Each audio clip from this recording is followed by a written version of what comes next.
Ang kadalasang reklamo ng mga Pilipino ay bulok ang sistema ng gobyerno.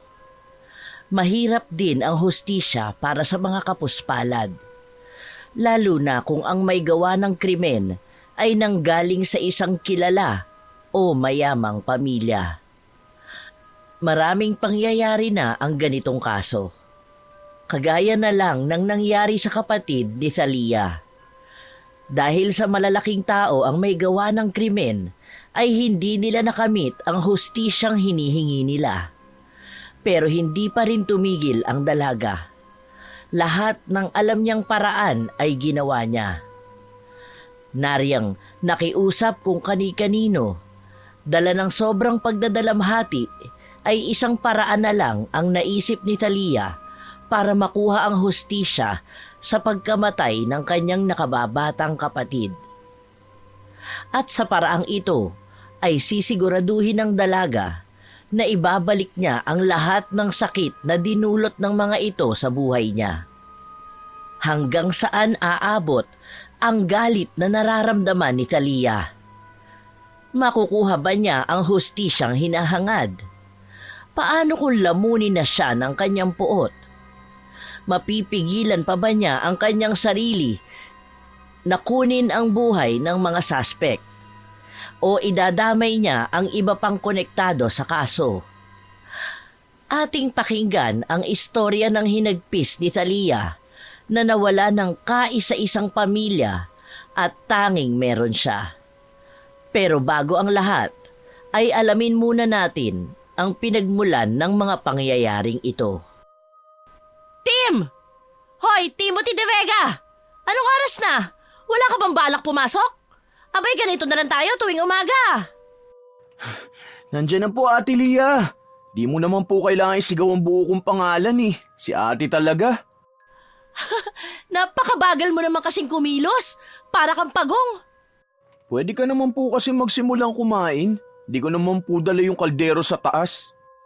Aba, sumasagot ka pa ha? Kumain ka na ng kumain para sabay na tayong umalis. May allowance ka pa ba? Ang ate ko talaga. Huwag mo na po akong bigyan, Ate Lia. Kakakuha ko lang po ng allowance sa opisina kahapon ni Vice Mayor. Oh, galingan mo sa pag-aaral ha. Nakakahiya kila Vice Mayor kapag bumagsak ka. Ate, ako pa ba? Hindi naman ako makakakuha ng scholarship kung hindi ako matalino. Yabang! Nagtawanan ang magkapatid nang bigla silang makarinig ng mga pagkatok. Si Timothy na ang tumayo para pagbuksan ang kung sino mang kanilang bisita. Habang si Thalia naman ay nilagyan na ng sinangag, longganisa at itlog ang plato ng kapatid. Good morning, Ate Ganda. Uy, sakto pala ang dating ko eh. Hay nako, kailan ka ba hindi sumakto ng dating? Kumuha ka na ng plato mo at kumain na tayo. Baka mamaya malate pa ang mga scholar ng barangay natin. Huwag ka na mag-alala, Ate Thalia. Yakang-yaka namin to. Hindi mo po na itatanong eh. Top 1 sa klase tong si Bonnie. Dami niyong dada. Kumain na kayo at nang pare-pareho na tayo makapasok. Nang matapos kumain ang tatlo, ay sabay-sabay silang umalis ng bahay. Nang marating nila ang labasan, ay sumakay na ng tricycle ang dalawang estudyante. Habang si Thalia naman ay sumakay sa isang jeep na pinara nito papasok sa kanyang trabaho. Ilang minutong biyahe lang din naman ang layo nun sa sakayan. Pagkahinto ng jeep sa harap ng isang may kalakihang convenience store, ay bumaba na ang dalaga, dala ang supot ng kanyang mga pinapautang na mga Class A na damit. Nakabukas na yon kaya alam ni Thalia na naunang pumasok si Mara. At tama nga siya, sapagkat pagpasok niya ay inabutan niyang nagpupunas ng salamin si Mara. Magandang umaga, Mara. Good morning po, Ate Thalia. Nagkape ka na po ba? May dala po akong kapeng barako. Nag-uwi po kasi si tatay kaya naisipan ko po na gawan ka. Talaga? Salamat, Mara. Anong kapeng barako pala yun? Iniluluto po yan, ate. Iinit ko na lang po ang dala ko para sa'yo. Ngumiti lang si Thalia at sinimula ng buksan ang kanilang cash register habang iniinit naman sa electric cup ni Mara ang kape na dala nito para sa kapatid ng kanyang kasintahan. Nang tumuntong na ng 9:00 ng umaga ay dumagsa na ang kanilang customer kaya naging abala na sila. Pagsapit ng tanghalian ay inilabas na ni Talia ang maliit na notebook sa kanyang sling bag at tinignan kung sino-sino ang may hulog sa kanya ng araw na yon. Pagkatapos ay nagpaalam na ito kay Mara na lalabas muna.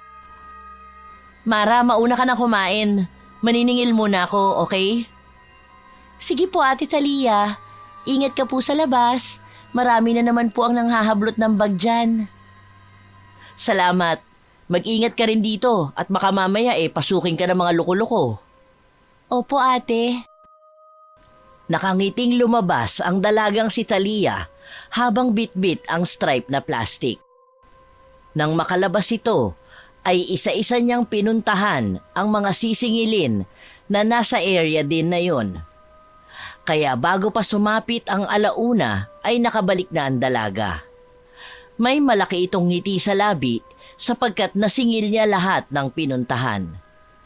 Pagdating sa grocery, ay may pagmamadali siyang kumain ng tanghalian.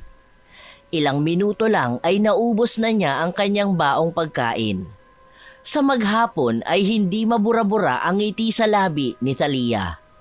Hanggang sa mag-uwian na, pinagtulungan nila ni Mara na iayos ang mga dapat iayos, bago sabay na lumabas at umuwi ang dalawa. Oo nga po pala, Ate Talia. Hindi po ako papasok bukas. Second anniversary po kasi namin ni Tim. Ay, oo nga pala no. 2 taon na rin pala kayo. Sige, wag mo nang isipin pa at ako nang bahalang magsabi kay Mrs. Takamura. Mabait naman yun. Kaya tiyak na hindi magagalit. Salamat po. Ay, ayan na ang jeep, Ate Talia. Tara na po. Magkasunod na sumakay ang 2 babae.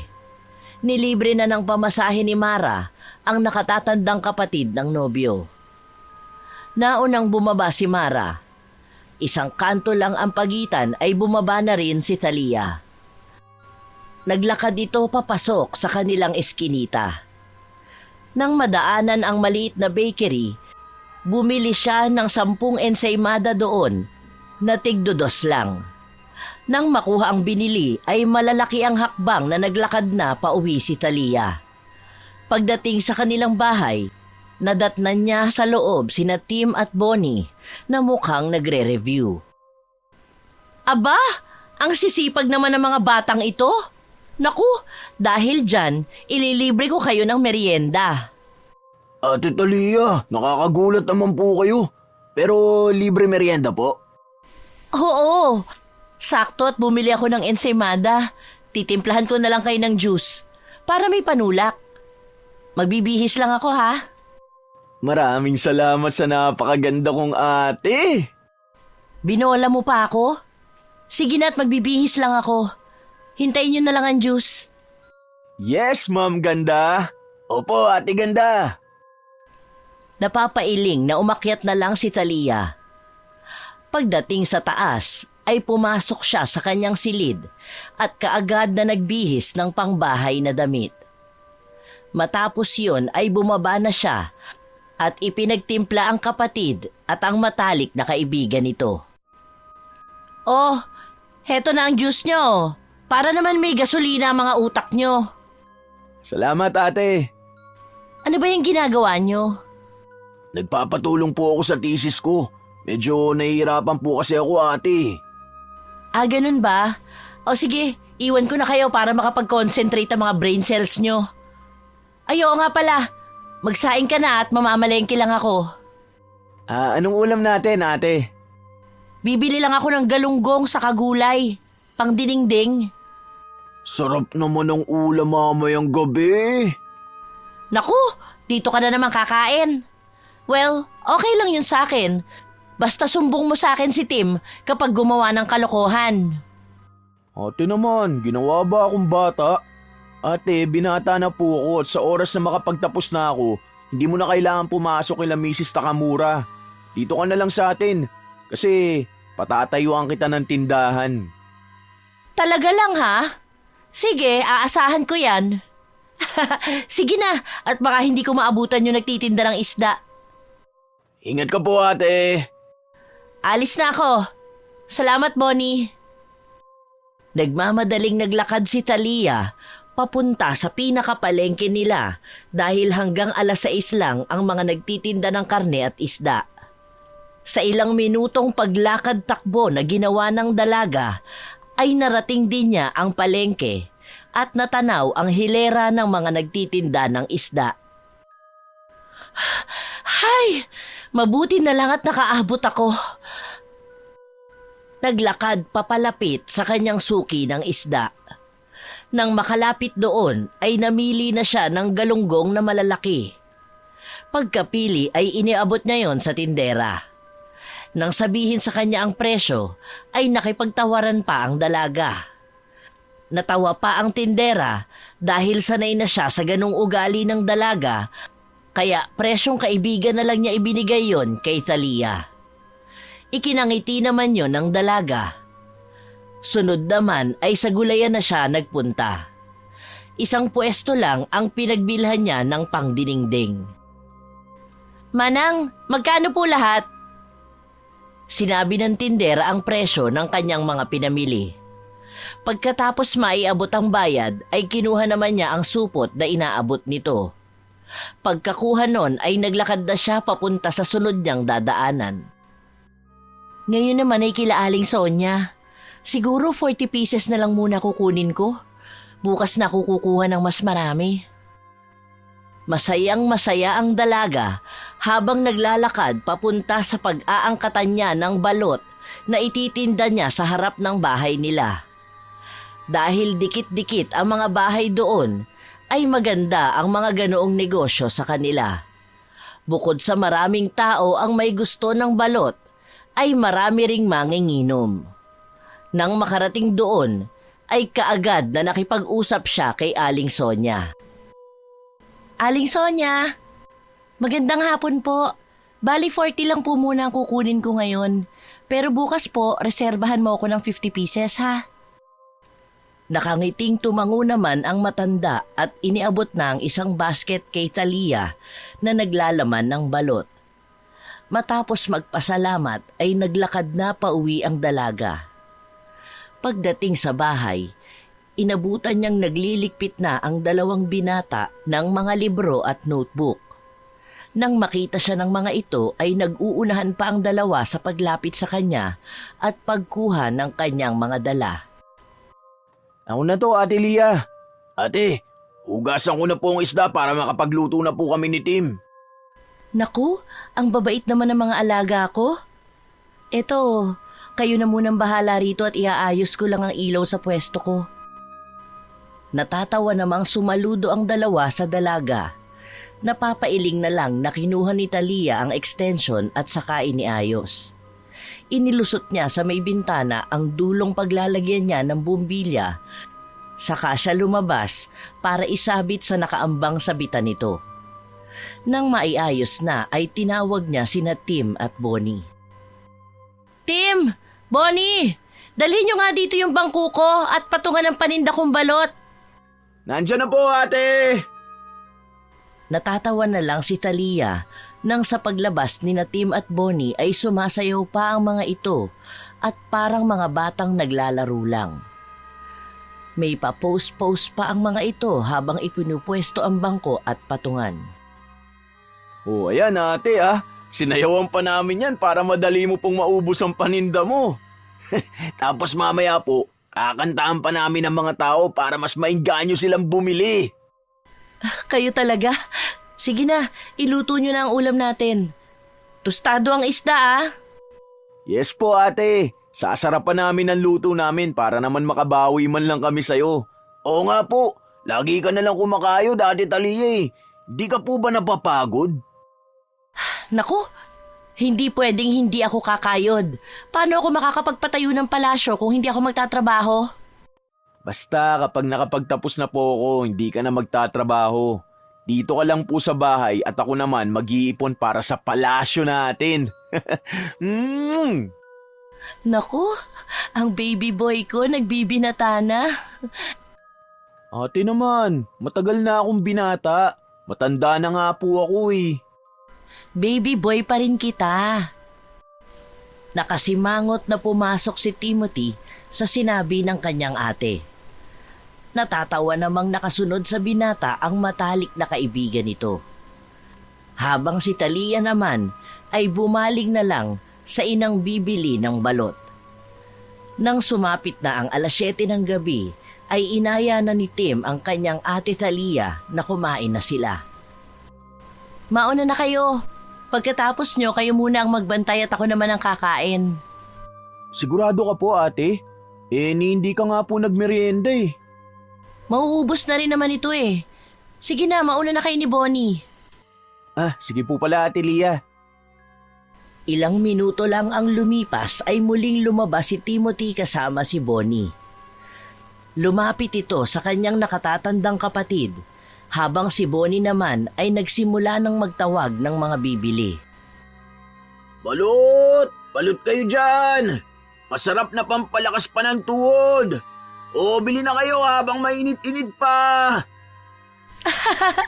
Ikaw talaga, Bonnie. Tapos na ba kayong kumain, Tim? Opo ate, kaya kumain ka na. Kami na ang bahala dito. Baka mamaya niyan magkasakit ka pa sa ginagawa mo. Lagi ka na lang nagpapalipas ng gutom. Oo nga po ate, paano na ang palasyo nyo ate Lia kung magkakasakit ka? Kayo talaga? Oo na, sige na. Kakain na ako para wala na kayong masabi. Pumasok na sa loob si Talia. Nadatnan niyang nakahanda na ang kanyang pagkakainan. Napangiti na lang ang dalaga sa simpleng gawa ng dalawa para sa kanya. Wala sa loob na napatingin siya sa pinto nilang nakabukas. Maganang kumain ang dalaga. Dinig na dinig pa niya ang kantahan ng dalawa na pinagbantay niya ng balot. Kahit wala sa tono ang mga ito ay naririnig niya ang mga taong bumibili ng balot.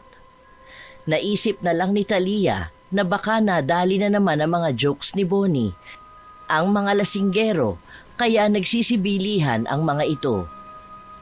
Patapos nang kumain si Talia nang pumasok si Tim, bit-bit ang basket at lagayan ng pera. Oh, nakaubos na kayo? Ang bilis niyong nakaubos ah. Nemen, kami pa ba? My gosh, hindi nila matatanggihan ang beauty ko, no?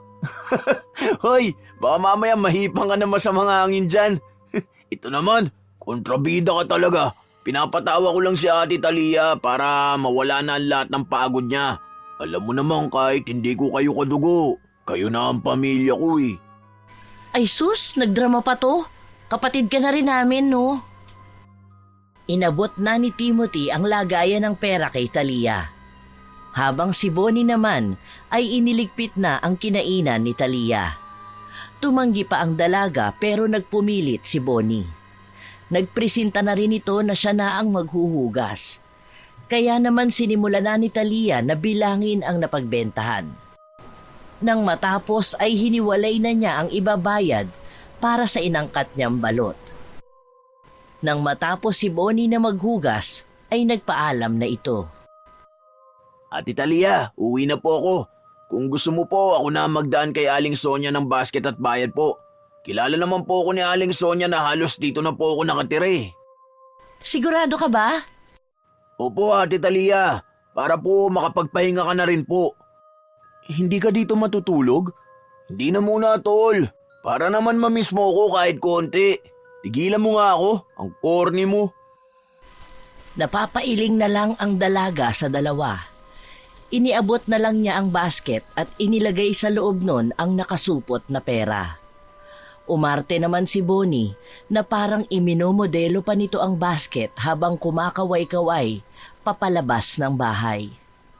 Nang tuluyan na itong mawala sa paningin ni Talia, ay tumayo siya at nilapitan naman ang nakasupot na panindang damit.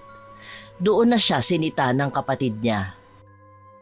Ate naman, wala ka ba talagang plano magpahinga? Aba, dinaig mo pa si Ani Batong Bakal ah. Ano, mag-aaladar na ka na? Uso ang pahinga ate. Ito naman, huwag ka mag-alala, tatapusin ko lang to. Pag natapos na ako, magpapahinga din ako. Ikaw ba, wala kang plano magpahinga? Anniversary niyo bukas ni Mara, di ba? Ano bang plano mo? Iniiba mo na naman ang usapan ate. Ikaw talaga. May budget ka ba? May extra ko rito. Ate, wag na. May ipon naman po ako. Saka talagang pinagandaan namin ni Bonnie ang araw na to. Malapit na rin kasi ang kaarawan ng mukong na yun. Kaya isasabay na lang po namin. Ganun ba? Kunin mo na tong 2,000 pandagdag nyo. Pangkain nyo. Dalhin mo sa masarap na kainan si Bonnie. Alam mo namang kawawa ang batang yun. Salamat ate. Paniguradong matutuwa ng husto yun. Yumakap pa si Timothy sa kanyang ate Talia. Nang maghiwalay ang mga ito, pinaakyat na ng dalaga ang kanyang nakababatang kapatid. Sumunod naman ang binata sa kanya. Nang iwan siya ni Timothy ay nagsimula na siya ng inventory. Sinigurado din niya na tutugma ang nasa listahan sa perang nasingil niya. Labis ang tuwa ni Talia nang mapagtantong malaki ang kinita niya sa racket. Malaki ang ngiting binawas niya ang 2,000 doon at isinama yon sa isang pouch kung nasaan ang kanyang ipon. Yes! Malapit ko nang makumpleto ang pambili ko ng motorsiklo para sa graduation niya. Ay, sana matuwa siya sa ireregalo ko. Bali 8,000 na lang ang kulang. Nang matapos ang dalaga sa kanyang ginagawa, ay nagdesisyon na siyang matulog. Sa kalagitnaan ng kanyang pagtulog ay naalimpungatan ng dalaga. Napanaginipan niya ang kanyang ina na tinatawag ang pangalan ng kanyang kapatid na si Timothy. Nang mapagtantong panaginip lang yun, ay bumalik siya sa pagkakatulog. Kinabukasan ay maaga siyang bumangon, sapagkat siya ang magbubukas ng convenience store nila ni Mrs. Takamura. Ngunit nasa hagdan pa lang siya ay nakakarinig na siya ng kalansingan sa kusina at nanunuot sa kanyang ilong ang amoy ng pinipritong bawang na may butter. Ang bango naman! Tol, dalian mo naman. Baka mamaya magising na si Ate Talia, hindi pa tayo tapos. Una, maayos na ba ang lamesa? Malapit na to. Pang-garnish lang naman to eh. Lingid sa kanilang kaalaman, ay sinisilip sila ni Talia mula sa pagitan ng railings ng hagdan.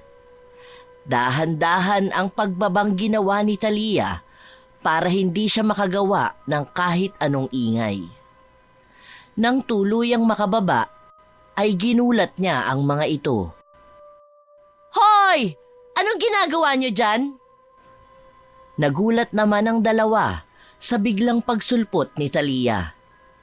Nabitawan pa ni Timothy ang sandok na hawak habang nanigas naman sa kinatatayuan si Bonnie. Anong kababalaghan ba yung pinaggagawa ninyo? Ate, atakihin ako sa puso sa'yo eh. Nabaling naman sa lamesa ang atensyon ni Talia. Napansin niyang maraming iniluto ang mga ito. May pasta pa na kulay puti ang sauce at sa ibabaw nito ay bawang ang nakalagay. Ano to? Birthday ko po ngayon ate. Salamat nga po pala sa bigay mong 2,000. Naisipan po kasi namin ni Tim na ipagluto ka po ng almusal at baon. Yung natira po, idadagdag namin pangkain po namin mamaya. Alam po kasi namin na hindi po tayo magpapang-abot mamaya eh. Napaka-sweet naman ng mga baby boy ko. Salamat birthday boy. Happy birthday. Ay nako, mamaya na yan. Kumain na muna tayo para hindi lumamig ang pagkain. Mas masarap na kainin ng mainit ang mga to. Masayang nagsalo ang tatlo. Nang matapos ay kumilos na kaagad si Talia para makapag-ayos papasok. Lumipas ang mahigit 1 oras ay naglalakad na papuntang sakayan ang dalaga. Katulad ng normal na araw ay ganun lang din ang ginawa niya ng araw na yun. Naningil, umuwi, kumuha ng balot, nagtinda, naghatid bayad at nang matapos ay nag-imbentaryo. Dala na rin ng pagod ay nakatulog kaagad si Thalia nang hindi man lang naghahapunan. Pero napabalikwas siya sa pagkakahiga dahil sa isang masamang panaginip. Panaginip! Panaginip lang! Pero bakit parang totoong-totoo? Ang umiiyak ng dugo na mukha ni Tim habang pilit akong inaabot. Ano ba ang ibig sabihin nun? Ay, teka nga.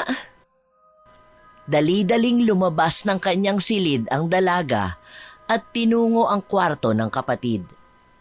Tinambol ng kaba ang kanyang dibdib nang sa pagbukas niya ng pinto ay wala siyang nakitang Timothy na nakahiga doon. Nanginginig ang kamay na tumakbo siya pabalik sa kanyang silid at kinuha ang cellphone na dikipad. Sa nanginginig na kamay ay hinanap niya sa contacts ang numero ng kapatid. Tinawagan niya ito, ngunit hindi nito yon sinasagot. Mas lalo siyang kinabahan dahil doon. Ano bang nangyari sa inyo? Diyos ko, huwag niyo po hayaang mapahamak ang kapatid ko. Isa pa. Muli ay sinubukan niyang tawagan ang kapatid. Pero kagaya ng nauna ay hindi pa rin ito sumasagot. Sunod ay tinawagan niya si Bonnie. Ngunit kagaya ni Timothy ay hindi rin ito sumasagot. Nawawala na ng pag-asa ang dalaga. Isa na lang ang naiisip niya. At iyon ay ang kasintahan ng kapatid. Tinawagan niya ang numero nito. Sa ikatlong ring pa lang ay may sumagot na. Pero para siyang nabagsakan ng malaking bato nang malamang naiwan pala ni Mara sa kanilang bahay ang cellphone nito. Ganun po ba? Balitaan niyo po ako kapag nandyan na po si Mara. Nang maibaba ang tawag, ay hindi malaman ni Thalia ang kanyang gagawin. Kinakabahan siya at nag-aalala para sa kapatid. Hindi na rin niya magawang matulog pa kahit na nga alauna pa lang ng madaling araw. Kilala ni Thalia ang kanyang kapatid. Kahit kailan ay lagi itong nag-a-update sa kanya kung malilate ito ng uwi. Isa pa ay hindi ugali ni Timothy na hindi sagutin ang tawag ng kanyang nakatatandang kapatid.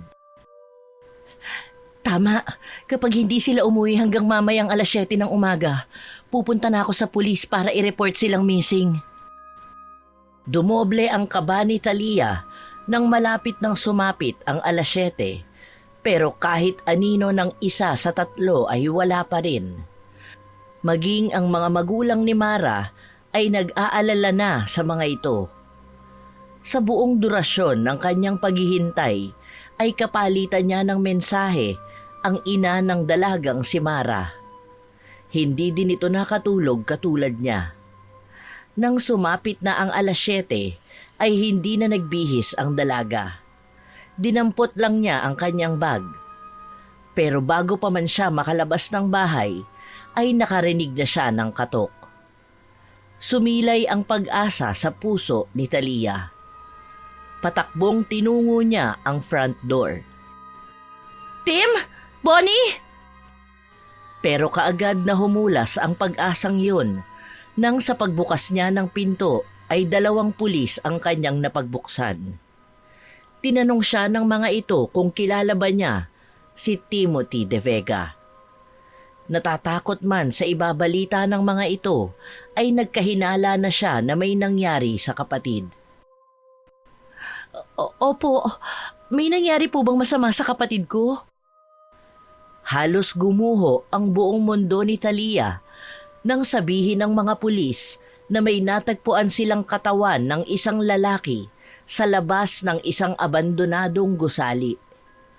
Ayon pa sa mga ito, ay nakita nila ang school ID ng lalaki kaya nalaman nila ang pangalan at address nito. Sigurado po ba kayo na si Tim yun? Baka naman po nagkakamali lang kayo. Ay, Diyos ko! Panandali ang nakahinga ng maluwag ang dalaga nang sabihin ng isa sa dalawang pulis na kaya sila naroon ay para sunduin siya at dalhin sa morgue. Kailangan niya lang daw ikumpirma kung si Tim ba ang natagpuan o hindi. Walang pagdadalawang isip namang sumama ang dalaga. Sobra man ang kaba at takot na nadarama, ay pilit na pinakalma ni Talia ang kanyang sarili. Bumuga-buga pa siya ng hangin bago sumakay sa mobil ng mga pulis. Nasa kalahating oras din ang kanilang nilakbay bago nila narating ang morgue. Sir, pwede ko po bang malaman kung ano ang nangyari? Ngunit kahit anong pangungulit ni Talia, ay walang ibang sinasabi ang pulis, kundi ang kailangan niya munang ikumpirma na ang kapatid nga niya ang natagpo ang katawan sa harap ng abandonadong gusali. Sumuko na lang ang dalaga at sinundan ang pulis. Pasensya na po kayo kung marami akong tanong, sir. Ang totoo po niyan, pupunta pa lang sana ako sa presinto kanina nung dumating kayo para i-report ang hindi pag-uwi ng kapatid ko at ng matalik niyang kaibigan. Ngumiti lang ang pulis at tumango. Iginiya nito sa loob ng morgue ang dalagang si Talia. Nanlalamig ang dalaga sa sobrang kaba habang naglalakad sila papalapit sa metal na higaan. Kung saan, nakahiga ang katawan ng isang binata na nababalutan ng puting kumot. Nang makalapit sila ay hindi kaagad inangat ni Talia ang puting kumot na tumatakip dito. Humugot muna siya ng malalim na buntong hininga.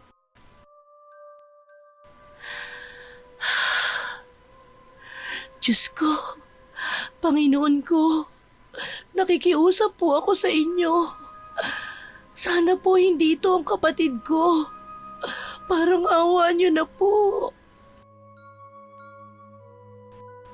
Takot, kinakabahan at nanginginig na hinawakan ni Talia ang dulo ng puting kumot na nakatakip sa katawan ng binatang nasa metal na higaan.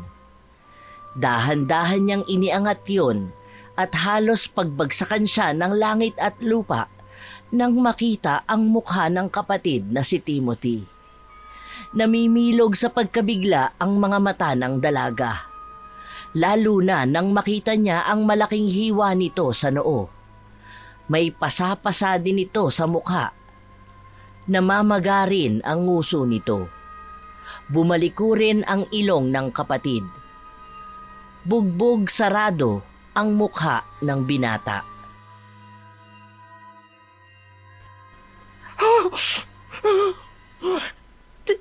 Timothy! Timothy, kapatid ko! Bigla ang hinila ni Talia ang buong kumot na sumasaklob sa kapatid. Tanging panloob na lang ang naiwan dito. Nang makita ang sinapit ng kapatid, ay nakaramdam ng panghihina si Talia.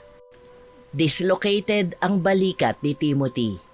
May mga latay at pasa sa buong katawan ng binata. Putol din ang isang paa nito. Napahawak sa kamay ni Timothy si Talia. Doon lang napagtanto ng dalaga na wala na rin ang ilan sa kuko ng kapatid. Nagtangis ang bagang ng dalaga. Hindi siya makapaniwala sa kanyang nakikita. Hindi! Hindi ito totoo! Hindi! Hindi ito maaari! Bakit? Bakit ang kapatid ko pa? Bakit? Mga hayop sila! Hindi sila tao para gawin to sa kapatid ko! Mga hayop! Demonyo!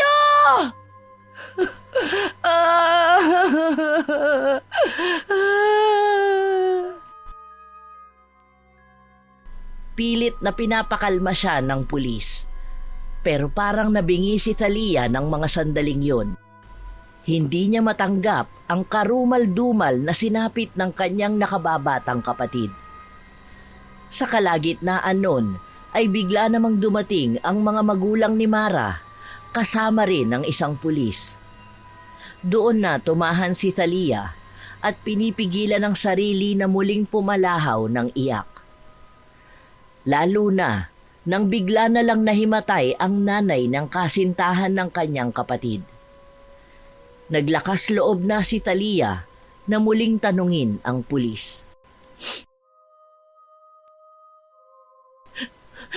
Ano po ba talaga ang nangyari? Alam niyo na po ba kung sinong may gawa nito sa kapatid ko at sa kasintahan niya? Bakit po nila ginawa ito sa kanila?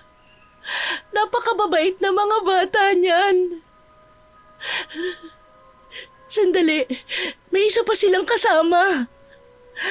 Tama, si Bonnie. Si Bonnie, nasan siya? Nakita niyo rin ba siya? Ngunit walang maibigay na masyadong impormasyon ang pulis kay Thalia. Ang tanging sinabi lang nito ay biktima ng panggagahasa ang kasama ng binata.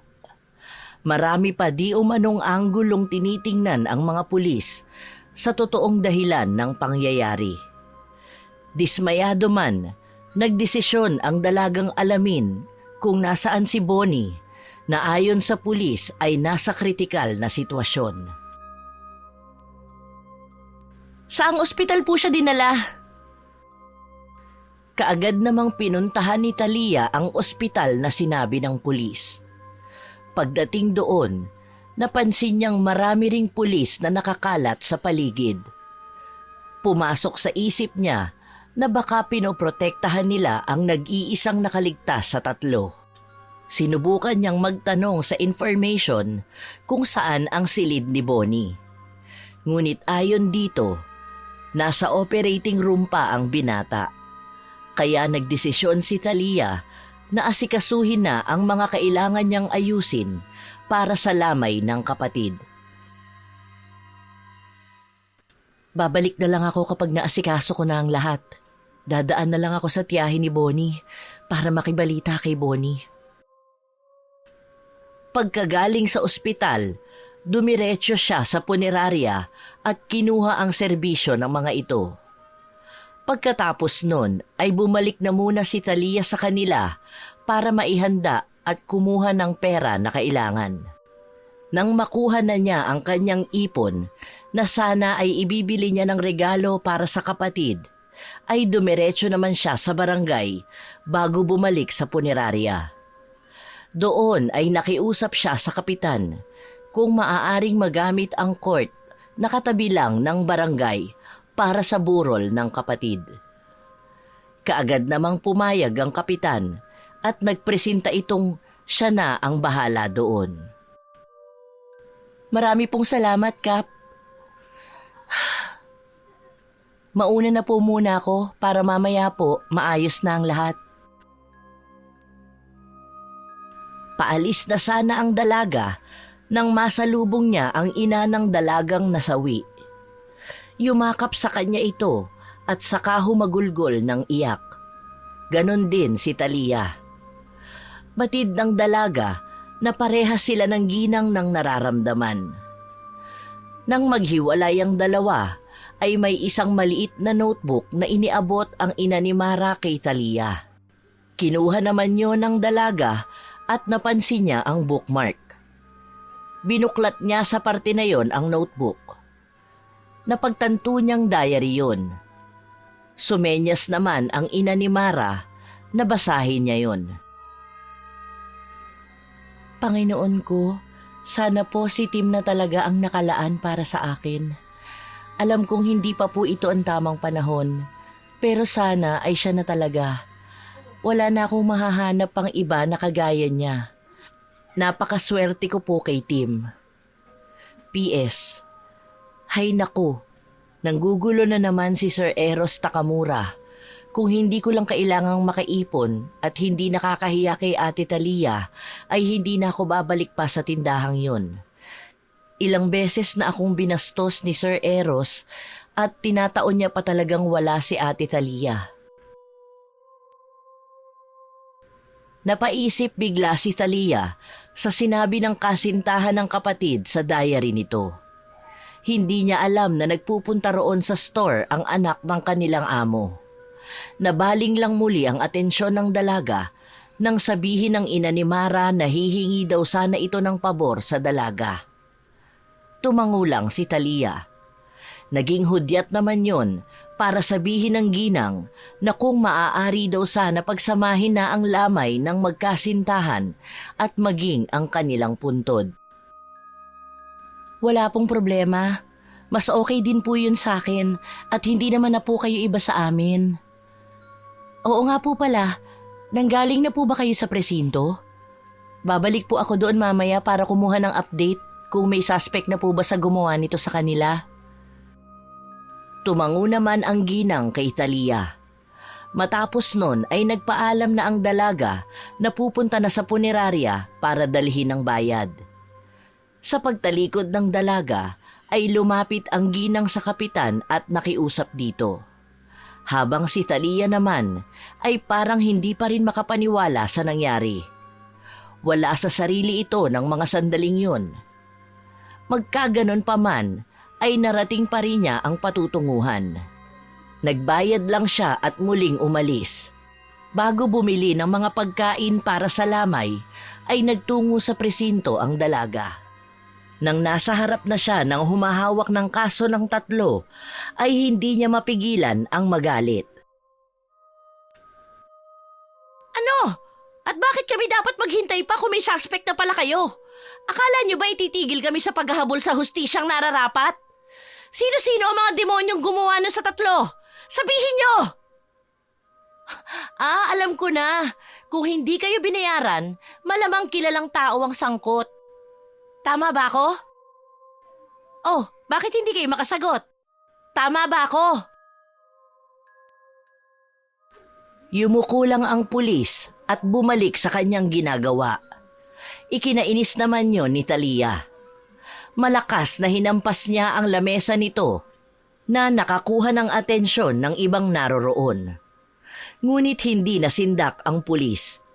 Sinabi lang nito na mas makakabuti kung hindi na sila magsampa pa ng demanda dahil pader ang kanilang babanggain.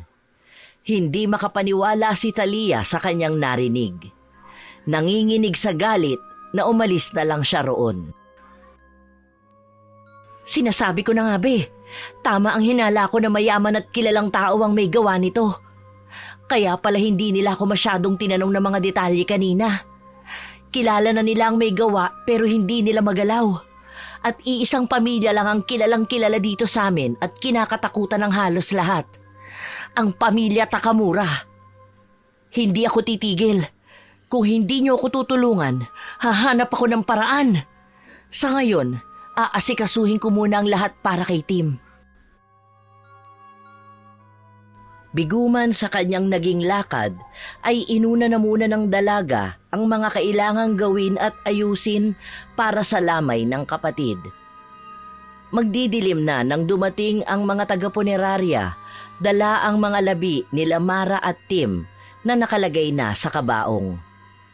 Nandoon na din ang mga magulang at ilang kamag-anakan nila Mara na siyang tutulong sa kanila sa pag-aasikaso sa mga makikipaglamay.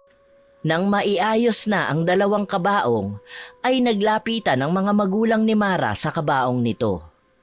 Samantalang si Talia ay nananatiling nakaupo lang sa harapan ng kabaong ni Tim. Wala pang ilang minuto ay may dumating na grupo ng mga lalaki. Lumapit ang mga ito kay Talia. Talia, pinapunta ako nila mama dito para iabot ang perang ito. Tulong na namin yan sa inyo. Oh, dalhin niyo na yung mga bulaklak dito. Hindi ko kailangan ng mga yan. Umalis na kayo. Alam mo kahit kailan talaga napakasungit mo. Sayang naman, ang ganda mo nga, taray-taray mo naman. Saka hindi ako susunod sa'yo. Dapat nga magpasalamat ka at handa magbigay ang mga magulang ko ng malaking halaga para tulong sa'yo. Tulong? Nagpapatawa ka ba? Akala mo ba hindi ko alam na sinusuhulan lang ako ng pamilya mo para hindi ko kayo idemanda? Anong sabi mo? Baliw ka na ba? Kung ano-ano sinasabi mo Sandali, pinagbibintangan mo ba na may kinalaman kami sa nangyari sa kapatid mo? Ang kapal naman ng mukha mo. Huwag mo sabihing nakalimutan mo na agad ang ginawa mo. Ang ginawa nyo. Hindi kita pinagbibintangan. Pero sa oras na makahanap ako ng ebidensya, sisiguraduhin kong mabubulo ka sa kulungan. Nagpapatawa ka ba? Di mo yata kilala ang kaharap mo, babaeng ingrata. Kahit anong gawin mo, hindi mo mapapatunayan ng mga bintang at hinala mo, baliw ka! Oo nga pala. Malakas nga pala ang pamilya nyo sa lugar na to. Magpakasaya ka na hanggat may oras ka pa. Dahil baka magising ka na lang na nasa likod ka na ng rehas. Ikaw at ang mga kasama mo. Itinaas ni Eros ang kanyang kanang kamay at akmang sasampalin si Thalia nang biglang pumagitan ang kapitan doon. Nang aasar na ngumisi ang dalaga na labis namang kinabwisit ni Eros. Sumenyas ito sa mga kasama na kuning muli ang mga bulaklak at tinitigan ng masama si Thalia. Nagbanta pa ito sa dalaga. Pagsisisihan mo ang pagtanggi mong ito. Tanda mo yan. Alam mo kung sino ka? Isa ka lang naman sa mga tauhan na magulang ko.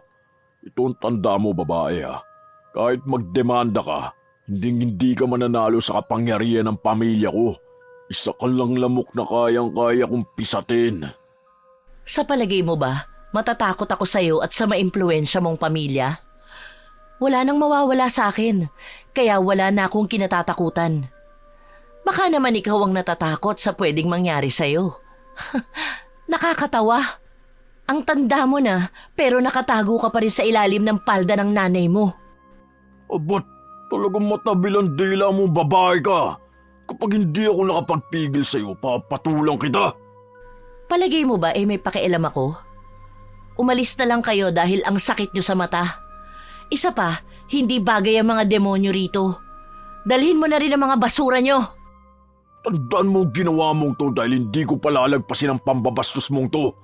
Kahit pa maganda ka at mukhang masarap, sisiguruhin kong pahihirapan kita ng gusto hanggang hilingin mo na lang na wakasan ko na ang buhay mo. Kagaya ni Mara at ng bida-bida mong kapatid. Hindi na nakapagpigil ang dalagang si Thalia. Malakas na sinampal nito si Eros. Pero ni hindi man lang natinag ang binata at tumawa pa ito ng malakas bago tuluyang naglakad palayo kay Thalia. Nasa kalagitnaan na ito ng paglalakad paalis nang muli itong lumingon sa dalagang nakatanaw. Nag-flying kiss pa si Eros bago tumatawang ipinagpatuloy ang pag-alis. Nagngingit-ngit naman sa galit ang kalooban ni Thalia. Pagbabayaran niyong ginawa niyong ito, isinusumpa ko. Gagawin ko ang lahat, maipakulong ko lang kayo. Pilit naman na pinapakalma ng ina ni Mara si Thalia ng mga sandaling yun. Hinahaplos nito ang likod ng dalaga at inayang umupo. Nang makaupo na sila, ay sinabi nito kay Thalia na baka hindi sila magdedemanda dahil pinagbantaan ang pamilya nito. Ayon pa sa ginang, tinanggap na rin ito ang pera na ibinibigay ng mga takamura. Nagtangis ang mga bagang ni Thalia sa narinig, pero wala naman siyang magagawa kung ayaw na ng mga ito. Desisyon niyo yan, at wala akong karapatan na salungatin kayo. Pero ilalaban ko ito. Kahit sang impyerno pa ako magpunta, ilalaban ko ang hustisya para sa kanila. May kasama man ako o wala. Malungkot na tumungo na lang ang ginang. Lumipas pa ang mga araw. Hindi pa rin nawawala ng pag-asa si Thalia na may makikinig sa kanya. Nariyang nagpunta siya sa mga may posisyon sa gobyerno sa kanilang lugar. Nakipag-usap sa iba't ibang attorney. Pero kahit anong pakiusap niya ay walang gustong tumulong sa kanya. Nauubos na rin ang perang mayroon siya. Pero wala pa ring nangyayari. Hindi ako susuko. Kahit anong mangyari, makukuha ninyo ang hustisyang nararapat. Kung hindi ako tutulungan ng batas, ay gagamit ako ng dahas. Dahas na alam kong pagsisisihan nilang nakilala pa nila ako at ginawa nila yon sa kapatid ko. Ang malupit na sinapit ng kapatid ko. Sa 6 na araw na lumipas ay tila nawawalan na ng pagpipilian ng dalaga, kundi ang gawin ang paraan na alam niya. Plano niyang tapusin lang ang libing ng kapatid at isasagawa na niya ang maitim na balak. Nang huling lamay ng kanyang kapatid, ay nagpunta roon ang kaisa-isang nakaligtas sa 3 na si Bonnie. Kasama nito ang tiyahin na siyang nag-aaruga na rito. Nakasakay sa wheelchair ang binata sapagkat putol ang 2 paa nito at ayon pa sa balita ay paralisado na ang kalahating katawan. Bonnie, patawarin ninyo ang ate kung wala ako nung kailangan niyo ko. Patawad, hindi ko man lang kayo natulungan. Wala kang kasalanan, Ate Talia. Ako dapat humingi sa'yo ng tawad. Hindi ko nailigtas si Timothy. Huwag kang mag-alala. Ipinapangako ko sa'yo, pagbabayarin ko sila. Hindi ako papayag na hindi natin makukuha ang hustisya sa nangyari sa inyo. Tandaan mo to, Bonnie. Kahit anong mangyari, gagawin ko ang lahat para sa inyo. Alam mo ang ibig kong sabihin. Sa tagal ng pagkakakilala natin sa isa't isa, ay wala kaming inilihim sa'yo. Huwag mong sabihin. Oo, wala na akong alam na ibang paraan pa. Walang may gustong tumulong sa atin eh. Kaya ako na ang magbibigay sa kanila ng kaparusahan. Huwag ka nang mag-alala pa ha. Si Ate Thalia na ang bahala sa lahat. Yumuko si Thalia at niyakap si Bonnie. Hindi na lang kumontra si Bonnie kay Thalia. Batid ng binata na walang saysay ang pag-awat dito. Kinabukasan, inilibing na ang magkasintahan sa isang pampublikong sementeryo. Matapos matabunan ng lupa ang 2, ay parang naramdaman ng langit ang bigat at sakit na nararamdaman ni Thalia. Biglaan ang buhos ng napakalakas na ulan na sinabayan pa ng malalakas na pagkulog at mabababang pagkidlat. Dahil doon, dali-daling nag-alisa ng mga tao. Maliban na lang kay Thalia na nakatitig pa rin sa pinaglagakan sa kapatid. Isinusumpa ko sa iyong puntod na hindi ko sila patatahimikin. Gagawin kong impyerno ang buhay nila. Tutal, doon naman sila nababagay. Ipalalasap ko sa kanila ang sakit na dinanas mo mula sa kanilang mga kamay. Ipinapangako ko sa'yo, makukuha natin ang hustisya sa paraang alam ko. Alam kong nangako ako sa'yo noon na hindi ako gagaya kay inay. Pero mukhang tama siya. Darating ang panahong tatanggapin ko ang ating pinagmulan. Ngayon pa lang, inihihingi ko na sa'yo ng tawad, Tim. Patawad. Pero walang makakapigil sa akin. Wala! Pagkatapos ng araw na yon, ay inaral ni Thalia ang itim na mahika na noon ay kinamumuhian niya. pilit na minamadali ang pag-aaral nun. Ilang beses na tinangkang baguhin ni Bonnie ang isip ni Talia. Pero sarado na ang kanyang isipan. Ang tanging nais na lang niya ay makaganti sa mga demonyong nagpahirap at pumatay sa kanyang kapatid. Araw ng linggo, nang magpasya ang dalagang simulan ang isa sa mga hakbang para maisagawa ang binabalak. Minanmanan niya noon ang pinupuntahan ng mga kriminal. At nang mapag-aralan yon, ay isa-isa niyang pinuntahan ang mga ito. At ang kanyang unang biktima ay si Sean. Pinuntahan niya ito sa isa pang tindahan ng mga takamura. Sean! Maaari ba tayo mag-usap?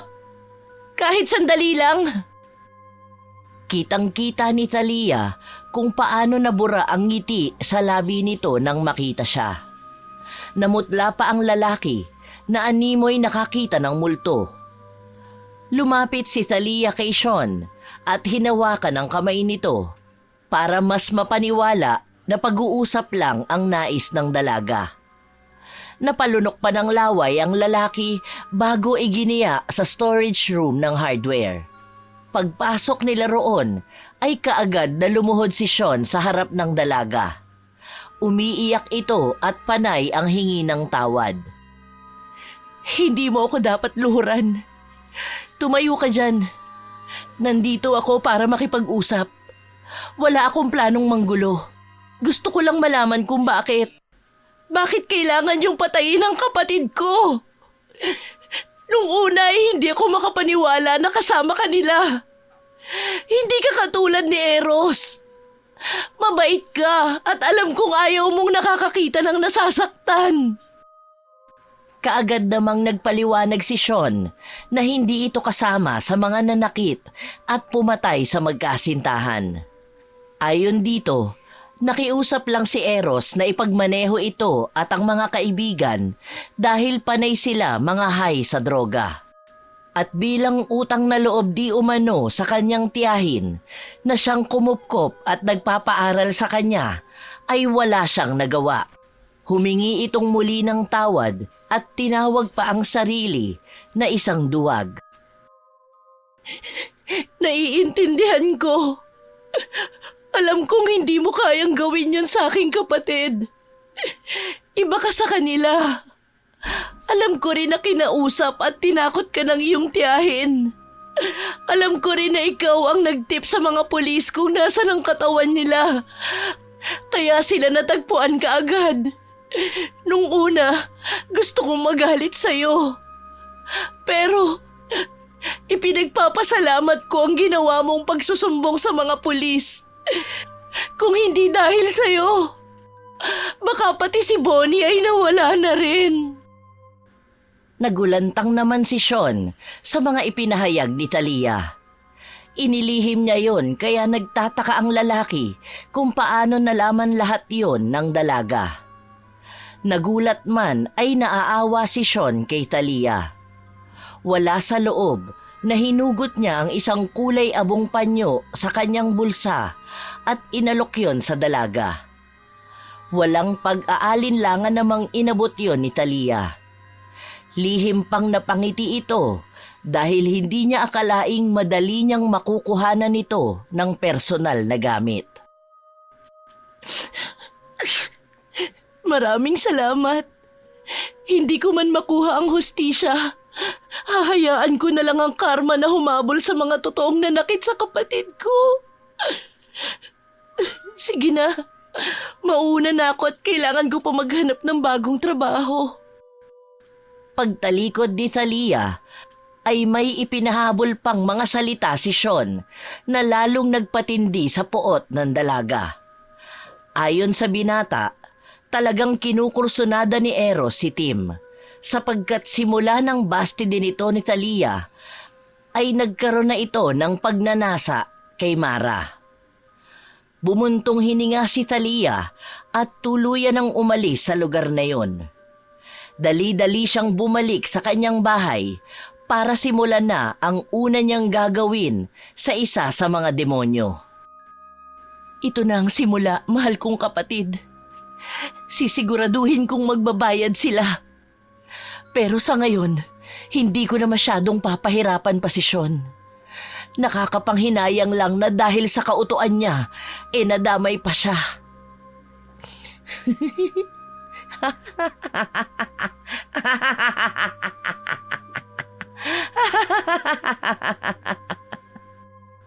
Pagbalik sa bahay, dumiretso sa kanyang silid ang dalaga at sinimulan ang isang dasal. Kumuha rin ito ng manika at ibinalot sa ulo nito ang panyong nakuha kay Sean. Dumapa ang dalaga habang hawak ang manika. Muli ay umusal ito ng dasal. Kasabay nun ay ang pag-ihip ng malakas na hangin kahit pa nga sarado ang lahat ng bintana at pinto. Nang matapos ang dalaga, ay maingat na inilagay niya sa isang altar ang manika, saka siya bumaba para magtimpla ng kape. Habang nagkakape ang dalaga, nakarinig siya ng malakas na pagkatok. Nagtataka man ay tumayo siya para pagbuksan yon.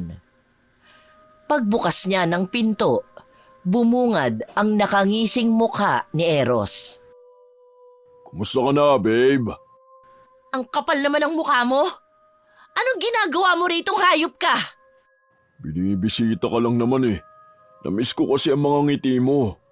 Alam mo, Talia, napakaganda mo talaga kahit pangagalit ka. Mas lalo tuloy akong nahuhulog sa'yo eh. Tigilan mo ako! Alam kong hindi yan ang pinunta mo rito. Ano ba ang kailangan ng isang demonyong kagaya mo sa bahay ko? Hindi mo man lang ba ako papapasukin? Kabastusan niya na. Hindi ako nagpapapasok ng hayop sa pamamahay ko! Kung wala kang importanteng ipinunta rito, makakaalis ka na! Kaya type na type kita eh. Ganyan ka rin kaya kapalaban sa kama? Gago ka bang adik ka? Hoy! Hindi porkit kilala ang pamilya mo magagawa mo na ang gusto mo. Hindi ko man nakuha ang hustisya para sa kapatid ko. Sigurado akong makakahanap ka rin ng katapat mo. Ingat-ingat ka. Baka magulat ka na lang na hinahabol ka na ng karma. Karma? Di totoo yun. Tanggapin mo na lang kasi ang katotohanan kami ang batas dito. O ito, kunin mo na ang perang to. 100,000 din to ha. Di mo kayang kitain to sa loob ng 1 taon. Hinablot ni Talia ang perang ipinapaypay ni Eros sa pagitan nila at isinampal yon sa mukha ng binata. Nagngangalit ang mga pangang dinuro-duro nito ang dalaga. Sasaraduhan na sana ito ng pinto ni Talia pero itinulak nito ang pinto pabukas. Bastos ka talaga! Ako na nga nagpunta dito, ikaw pa ang ganyan? Kung hindi lang kita type kanina pa kita binigwasan eh. Wala akong pakialam. Patahimikin mo na ang buhay ko. Sa tingin mo ba magkakapag-asa ka sa akin kung alam ko at alam mong demonyo ka? Kahit sa panaginip, hindi kita papatulan. Aba talagang matapang ka ha? Tignan ko ang tapang mo kapag pinagalaw ko na ang pera ko. Bakit?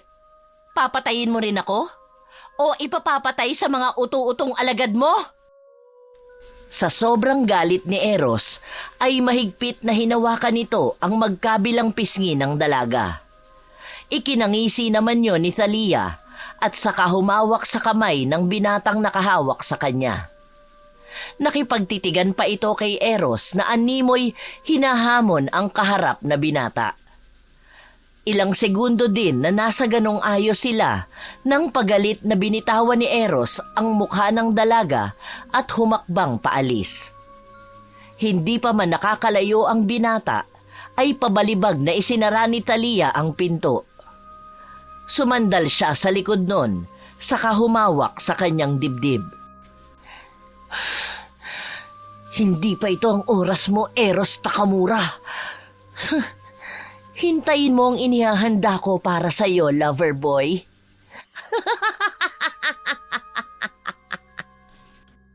Nang sumapit ang gabi, ay muling dinasala ni Thalia ang manika na pinangalanan niyang Sean. Nang matapos yun ay humiga na si Thalia at natulog ng may ngiti sa kanyang mga labi. Kinabukasan ay nagising si Thalia dahil sa malalakas na pagkatok sa main door nila. Pupungas-pungas na tumayo ang dalaga at may pagmamadaling bumaba ng hagdan. Nang mabuksan ang pinto ay bumungad sa kanyang harapan sina Bonnie at tiyahin ng binata. Oh, anong meron? Ang aga mo namang mangapit bahay, Bonnie. Good morning po, tita. Ano po bang atin? Narinig mo po ba ang balita? Hindi pa. Kakagising ko lang eh. Pasok muna kayo at magtitimpla ko ng kape. Si Sean, nantagpo ang patay sa storage room ng Takamura Hardware. Kaya nasa news ngayon ang mga Takamura. Ah, talaga? Ano raw ang cause? Naku, mukhang kinakarma na sila sa mga pinagagawa nila. Tita, iwan mo na lang po muna ako dito kay Ate Thalia. Balikan niyo na lang po ako bago ang tanghalian. Napangiti ng mapait si Thalia bago tumalikod kila Bonnie. Nang marinig niyang pinapaalis nito ang tiyahin, ay batid na kaagad ng dalaga ang dahilan. Kaya inabala na lang muna niya ang sarili sa pagtitimpla ng kape. Dahil sa kanyang palagay ay kakailanganin niya ng lakas sa pakikipag-usap kay Bonnie. Nang marinig niya ang pagbukas-sara ng pinto, ay naglakad na siya palapit sa naka-wheelchair na binata. Oh, magkape ka na muna. Mukhang seryoso ang pag-uusapan natin ah. Pinaalis mo pa si tita. Alam ko po na may kinalaman ka sa nangyari kay Sean, ate. Hindi na magandang ginagawa mo. Hindi din ito magugustuhan ni Tim. Alam ko yun. Pero ito lang ang paraan para makaganti ako sa ginawa nila sa inyo. Alam mong, sinubukan kong gawin ang tamang proseso. Pero kahit anong gawin at pakiusap ko, walang nangyari. Isa pa, nararapat lang sa kanila yun. Hindi mo po pwedeng itama ang mali ng isa pang mali. Alam ko. Huwag kang mag-alala dahil hindi ko naman pinahirapan si Sean. Isa pa, alam ko namang naging kasangkapan lang siya eh. Ginamit ng magaling na si Eros ang katangahan ng kanyang pinsan. Sila ang may kasalanan sa atin, kaya tama lang yun. Hindi ka na po ba talaga mapipigilan? Kilala mo ko, Bonnie. Tinatapos ko kung ano man ang sinimulan ko. Huwag mo na masyadong iniisip ang ginagawa ko. Dahil sa oras na matapos ako, titigil na ako. Tuturuan ko lang ng leksyon ang mga demonyong halimaw na nanakit sa inyo at pumatay sa kapatid ko. Sumuko na lang si Bonnie sa pakikipagtalo pa kay Thalia. Sa paglipas ng mga araw, ay isa-isa niya nang isinagawa ang kanyang sinimulan. Katulad ng ginawa niya kay Sean, ay isa-isa niyang pinuntahan ng mga ito para makakuha ng kanilang gamit. Sa loob lang ng isang linggo, ay isa-isang pumanaw ang mga kriminal na sangkot sa pagkamatay ni Mara at Timothy. Dahil doon, lumutang din ang paggamit ng droga ng mga ito. Labis ang tuwa ni Thalia, kahit pa nga panay ang pangongonsensya ni Bonnie. Ate, tama na. Hindi ka pa ba kontento? Una si Sean namatay dahil sa bangungot. Sunod naman si AJ na namatay dahil sa car accident. Si Willie nabaliw at napatay sa mental. Kanina lang natagpuan na nakabitin sa kwarto si Drew. Huwag ka nang mag-alala dahil huli na tong gagawin ko. At sisiguraduhin ko na siya ang pinakamagdudusa sa kanilang lahat. Ate, Hindi na natapos pa ni Bonnie ang kanyang sasabihin nang may biglang kumatok. Pagbukas niya ay bumungad sa kanya ang kahuli-hulihing bibiktimahin niya. Si Eros. Napangisi nang wala sa oras si Thalia. Oh! Anong ginagawa ng prinsipe rito? Manggugulo ka na naman ba? Hindi. May kasama ka pala. Siya ba ang dahilan kung bakit ayaw mo sa akin, ha? Ano ka ba naman? Ano bang palagay mo sa akin? Pumapatol sa bata? Ang totoo nga niyan, mas gusto ko ang lalaking halos kaedad ko lang. So, ngayon may pag-asa na ako, ha? Wala akong sinabing ganyan. Bakit hindi ka muna pumasok? Nagulat naman si Eros sa alok na yon ng dalaga. Dali-daling pumasok si Eros sa bahay. Natatakot itong magbago ang isip ng dalaga. Nang makaupo naman sa upuan si Eros, ay pasimpleng hinawi ni Thalia ang buhok ng binata sa harap. Dahil doon ay nakakuha ng ilang hibla ng buhok ang dalaga. Nagagalit namang sinita ni Bonnie ang mga ito, lalo na nang makita niyang umangat ang kamay ni Eros papunta sa bewang ni Thalia. Ate, ano to? Pasensya na, hindi ko lang napigilan ang aking sarili. Hoy, panahimik ka na nga lang dyan. Istorbo. Thalia, babalik na lang ako dito mamaya kapag wala na ang kumag na yan. Gusto mo ba ng flowers and chocolate? Babalik ako ng bandang 11:00 para tulog na pati mga kapitbahay mo. Sure, hihintayin kita mamaya. Nang makaalis na si Eros, ay hindi napigilan ni Thalia ang tumawa ng malakas. Napapailing na lang si Bonnie at pinabayaan na lang ang dalaga. Nang gabing yon ay sinimulan na ni Thalia ang kanyang plano. Itinatali niya sa isang manika ang buhok na nakuha niya kay Eros. Pinatakan niya ng langis ang katawan ng manika. Matapos nun ay umusal siya ng isang orasyon. Matapos yon ay kumuha siya ng mainit na tubig na nakalagay sa kaldero at walang pag-aalinlangang inilublob doon ang manika. I-enjoy mo muna ang init ng tubig na yan. Dahil mamaya lang, mas malala pa ang gagawin ko. Ano kaya kung isalang ko ito sa kalan? Tama! Para makapag-practice ka na sa pagtira mo sa impyernong kinabibilangan mo. Bumaba si Thalia at isinalang nga sa may kalan ang kalderong kinalalagyan ng manika. Tinakpan pa niya yon para mas lalong makulob ang init. Ilang minuto rin na ganon ang kanyang ginawa. Nang antukin ay pinatay na niya ang kalan at saka natulog. Kinabukasan, masiglang gumayak si Thalia at nagpunta ng simbahan. Alam ko pong walang kapatawaran ang aking nagawang kasalanan. Kaya kung ako'y inyong parurusahan, ay malugod ko pong tatanggapin yon, Diyos Ama. Sana po, tanggapin pa rin ninyo ang paghingi ko ng tawad. Kung ano man po ang ibigay ninyo sa akin, ay tatanggapin ko po yun. Maraming salamat po, Panginoon. At muli, patawad po. Matapos magdasal, ay lumabas ng simbahan ang dalaga.